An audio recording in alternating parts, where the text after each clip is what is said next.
क्या बच्चों आपका भी सर्दियों में पढ़ने का बिल्कुल मन नहीं करता है? इतनी ठंडी है कि रजाई से बाहर ही ना निकले ऐसा मन करता है और जब पढ़ने बैठते हैं तो नींद आने लगती है। अगर हाँ, ये सब आपके साथ भी हो रहा है तो ये वीडियो आप बच्चे सही देख रहे हैं, क्योंकि ये आपके लिए है।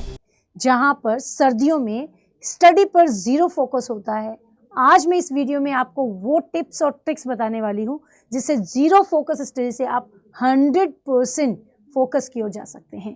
तो चलिए बिल्कुल भी देरी ना करते हुए फटाफट बात करते हैं कि आप किन प्रॉब्लम्स को फेस कर रहे हैं और उनका सॉल्यूशन क्या है। सबसे पहले हम बात करते हैं बेटा कि सबसे बड़ी प्रॉब्लम आपकी क्या है। प्रॉब्लम ये है कि आप रजाई और बिस्तर पर बैठ करके पढ़ाई करते हैं। हर बच्चा कर रहा है, बैठ जाते हैं, ब्लैंकेट पाँव के ऊपर, पाँव उसके अंदर एकदम गर्म हो जाते हैं। विद इन 5 और 10 मिनट्स हमें नींद आने लगती है। आधे घंटे के बाद हम सो ही जाते हैं, हमें पता ही नहीं चलता कि कब नींद आई, राइट। तो सबसे पहले आपको क्या करना है बेटा, इस प्रॉब्लम का समाधान करने के लिए सबसे पहले हमें बेड को तुरंत छोड़ देना है, कुर्सी और टेबल को लेकर बैठना है। सेकंड टिप, आपको अपने कमरे को बहुत ज्यादा गर्म नहीं करना है। हम क्या कर रहे होते हैं, हम चारों तरफ से सब कुछ कवर कर लेते हैं, यानी कि हम खिड़की दरवाजा पूरा बंद कर लेते हैं, रूम एकदम गर्म हो जाता है तो नींद आने लगती है। हमें क्या करना है, खिड़की को थोड़ा खोल के रखना है या दरवाजे को हल्का सा खोल के रखो, जिससे क्या होगा, ठंडी हवा हल्की आती रहेगी तो माहौल थोड़ा ठंडा रहेगा, उससे नींद नहीं आएगी। थर्ड, सबसे जरूरी, जब आप पढ़ रहे हैं तो पढ़ते वक्त जब भी आप कोई भी चीज को फोकस करते हैं तो उस समय आपको क्या करना है, आपके रूम की जो लाइट है उसकी रोशनी को डिम नहीं रखना है। आप लोग क्या करते हैं, बहुत ही कम रोशनी में पढ़ते हैं, है ना। आजकल स्टडी लैंप लगाकर पढ़ना शुरू करते हैं, जिससे क्या होता है, रूम की लाइट तो डिम है या फिर बंद ही कर देते हैं तो नींद अपने आप, माहौल ही वैसा बन जाता है। आपको वैसा बिल्कुल करना है, पूरे रूम की ब्राइट लाइट होनी चाहिए जिससे पूरी रोशनी बनी रहे और आपको दिमाग भी आपका एक्टिवली वर्क करे। तो ये समस्या का समाधान करने के लिए आपको बेड पे नहीं बैठना है, सिंपली रूम को बिल्कुल गर्म नहीं करना है और लाइट जो है वो डिम बिल्कुल नहीं रखनी है।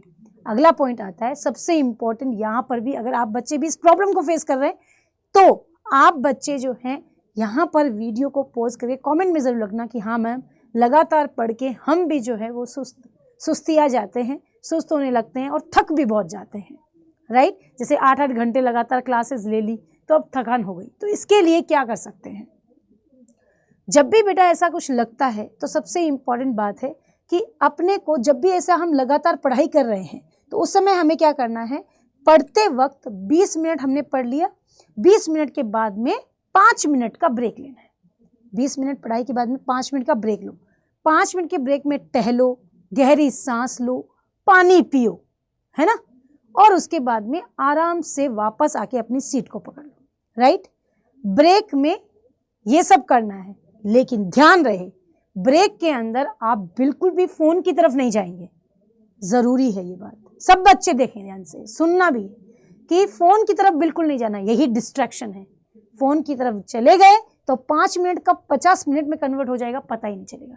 तो मोबाइल को तो रूम से बाहर ही रखो, रूम में रखना ही नहीं है, और अगर आप रूम से बाहर भी आ रहे हैं तो फोन की तरफ नहीं जाना है। क्लियर, बात समझ में आई। अगला आता है पॉइंट, सबसे इंपॉर्टेंट, सबसे ज्यादा प्रॉब्लम जो बच्चा फेस कर रहा होता है कि सर्दियों में प्यास नहीं लगती है, पानी पीने का मन ही नहीं करता और बॉडी के अंदर जो गर्माहट होती है उसका संतुलन हम बना नहीं पाते हैं। जनरली आप देखते हैं कि सर्दियों में क्या होता है बेटा कि बॉडी के अंदर हम पानी पीते नहीं है तो डिहाइड्रेशन होने लगता है, सुस्ती आने लगती है। उससे क्या होता है कि हाँ, दिमाग पे प्रेशर बनना शुरू हो जाता है, सर में दर्द होना शुरू हो जाता है, नसें खींचने लगती है। आपके साथ भी होता होगा। तो इसका क्या इलाज है, इस समस्या का समाधान एक ही है, आपको थर्मस में पानी भरकर अपने पास रखना है और हर 5-10 मिनट के बाद में 2-2 घूंट पीते रहना है, जिससे बॉडी हाइड्रेटेड रहेगी, आप एक्टिवली वर्क कर पाएंगे, माइंड भी एक्टिव रहेगा, राइट। उसके बाद में सबसे इंपॉर्टेंट बात जो है वो यहाँ पर ये भी है कि जब आप खाना खा रहे हैं तो भारी खाना ना खाएं, चाहे दोपहर में खा रहे हो, चाहे ब्रेकफास्ट, डिनर, लंच जो भी कर रहे हो, पर हेवी खाना मत खाओ, थोड़ा सॉफ्टली हल्का खाना होना चाहिए। पराठे भी खा लिए, मूली के पराठे, आलू के पराठे, है ना, नहीं खाना है। राजमा चावल खा लिए, नहीं खाना है। आपको फ्रूट्स खाना है या फिर सैलेड ज्यादा खाना है। जहाँ 4 रोटी की भूख है 2 ही खाओ, फ्रूट खाओ, उसकी जगह खीरा, टमाटर, ये आजकल तो बहुत आ रहे हैं, सर्दियों में क्या ही फ्रूट्स की कमी है, खाओ, है ना। तो ये सब खाने से क्या होगा, आप हेल्दी भी रहोगे, आप एक्टिव भी रहोगे, राइट। अब आता है लास्ट सबसे इंपॉर्टेंट, हर बच्चा यही कर रहा है कि किताब खोलकर बैठ जाता है लेकिन उसको पढ़ाई नहीं कर रही। आपके साथ भी हो रहा होगा कि आप किताब तो खोले हुए, आपके दिमाग में कुछ और चल रहा है और वो सोचते सोचते घंटों बीत जाते हैं, फिर वापस अरे इतना समय बीत गया, मैंने तो कुछ पढ़ा ही नहीं, जबकि किताब तो खुली हुई थी। तो ये डिस्ट्रैक्शन क्यों होता है, किताब जब खुल गई है तो उसके बाद में बैठकर पढ़ क्यों नहीं रहे हो। सबसे इंपॉर्टेंट है कि आप बच्चे जब किताब में पढ़ रहे हो तो थोड़ा तेज बोलकर, हल्का साउंड आना चाहिए मुंह से, जिससे क्या होगा, दिमाग एक्टिव रहेगा, हल्का साउंड आते रहना चाहिए, जिससे आपको लगेगा हाँ भाई मैं पढ़ रहा हूँ, राइट। उसके बाद में पढ़ते समय जब आपने 15 मिनट चीज़ों को पढ़ा है, बोल बोल कर पढ़ा है, तो 2 मिनट आप उसमें क्या इंपॉर्टेंट है वो लिखे जरूर, रिटर्न भी करें, जिससे क्या होगा, आप एक्टिवली उस काम को कर पाएंगे, एक्टिवली आपका फोकस बना रहेगा कि हम क्या पढ़ रहे हैं, राइट। बात समझ में आई, हर बच्चे को समझ में आई कि हमें ये जो प्रॉब्लम्स हैं, हर बच्चा अगर फेस कर रहा है तो प्लीज़ कमेंट में ज़रूर बताना कि यस मैम हम फेस कर रहे हैं, उनके समाधान मैंने बताए, और हर बच्चा जो है वो ज़रूर इन चारों टिप्स को जो मैंने बताए हैं, जो प्रॉब्लम्स मैंने बताई और जो समाधान मैंने बताए, उनको ज़रूर फॉलो करें।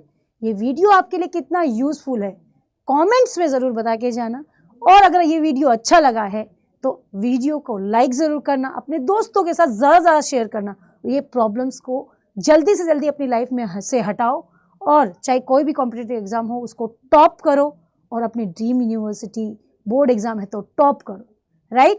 तो ऐसे ही अमेजिंग वीडियोस के लिए चैनल को सब्सक्राइब करना बिल्कुल ना भूलें, दोस्तों के साथ शेयर भी जरूर करें। Bye, take care and thank you so much, thank you.